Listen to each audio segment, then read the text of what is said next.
Guys, সবাই কেমন আছো? আশা করি ভালো আছো। আমিও ভালো আছি। সবাইকে এসআর প্লাবন ব্লকে স্বাগত। গাইস, কিছুদিন ধরে দেখছি সংবাদ মাধ্যমে যত সন্ত্রাসী, যত বাজে কাজ করা, যত ধর্ষণ করা, অধিকাংশ 99% লোকই হচ্ছে মুসলমান। তো যাদের জন্য 47 দেশ ভাগ হয়েছিল, কিছু তারা এই দেশে রয়ে গেছে, রয়ে পাকিস্তানের জয়গান করে, বাংলাদেশের জয়গান করে, আফগানিস্তানের জয়গান করে।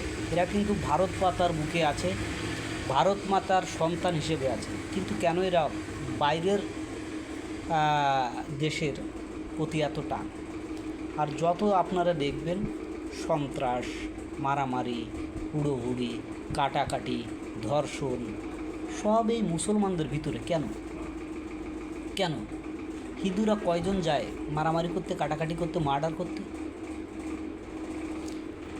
কয়জন মন্দির বা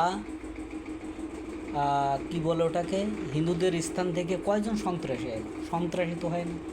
কিন্তু মুসলমানদের মাদ্রাসা, মসজিদ থেকে যে পরিমাণে সন্ত্রাসী বের হয়, এইগুলো খবরে দেখছি। আজ কিছুদিন ধরে দেখছি এই ইসলাম ধরা পড়েছে, ও ইসলাম ধরা পড়েছে, ও খান ধরা পড়েছে, ও পাকিস্তানের গুপ্তচর। কেন ভাই?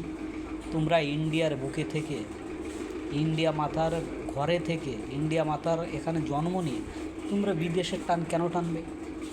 কেন মাতৃভূমির টান কি তোমরা টানতে পারো না? এগুলো করে লাভটা কি? আর পৃথিবীর যত কান্ট্রি, মুসলিম কান্ট্রি আছে, তোমরা একটু দেখবে ভালো করে। আমি কোনো ধর্মের কোনো করছি না, তবে তোমরা একটু ভালো করে দেখবে পৃথিবীর যত মুসলিম কান্ট্রি আছে, এখানে যত সন্ত্রাস, চাঁদাবাজি, ধর্ষণ, খুন ইত্যাদি ইত্যাদি সব মুসলমানের। আমাদের প্রতিবেশী দেশ বাংলাদেশ, এখানে হিন্দু লোক একজনও শান্তিতে নেই। কেন? হিন্দুরা কি ওই বাংলাদেশে জন্মগ্রহণ করেনি? অবশ্যই করেছে। তাহলে কেন তাদের উপরে মুসলমানরা এরকম বর্বরভাবে অত্যাচার করবে? হিন্দু মেয়েদের নিয়ে কেন জোরপূর্বক ধর্মান্তরিত করবে? প্রতিবেশী একটি দেশ হয়েছে পাকিস্তান, পাকিস্তানেও হিন্দুদের রক্ষা নেই। পৃথিবীর কোথাও হিন্দুরা কেন সুরক্ষিত থাকতে পারে না? হ্যাঁ, কেন থাকতে পারে না? আর যে ভারত মাতা, আমরা যার বুকে জন্ম নিয়েছি, সেখানে থেকেও মুসলমানদের অত্যাচারে আমরা সুন্দরভাবে দিন কাটাতে পারছি না। কেন?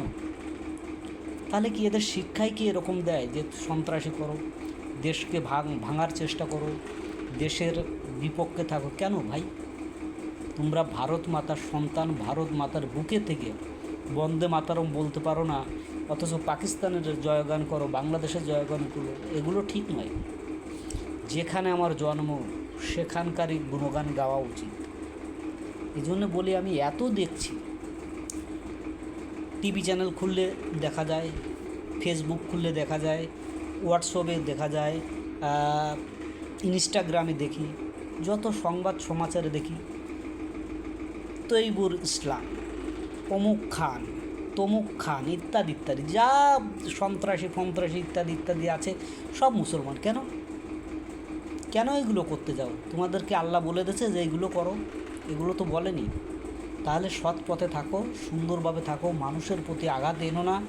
পৃথিবীর যেখানে যে সংখ্যালঘু সম্প্রদায় আছে, প্রত্যেককে সম্মান করার চেষ্টা করো, ঠিক আছে? প্রত্যেককে নিয়ে বাঁচার চেষ্টা করো। তোমরা একাই পৃথিবীতে বাঁচবে এরকম কোনো কথা নয়, ঠিক আছে? অতএব দেশ মাতৃকার প্রতি ভক্তি আনো, দেশ মাতাকে শক্ত করো, দেশ মাতাকে সুন্দর করো। তোমরা এরকম করো না। কেন মুসলমানরা এরকম করো? কেন?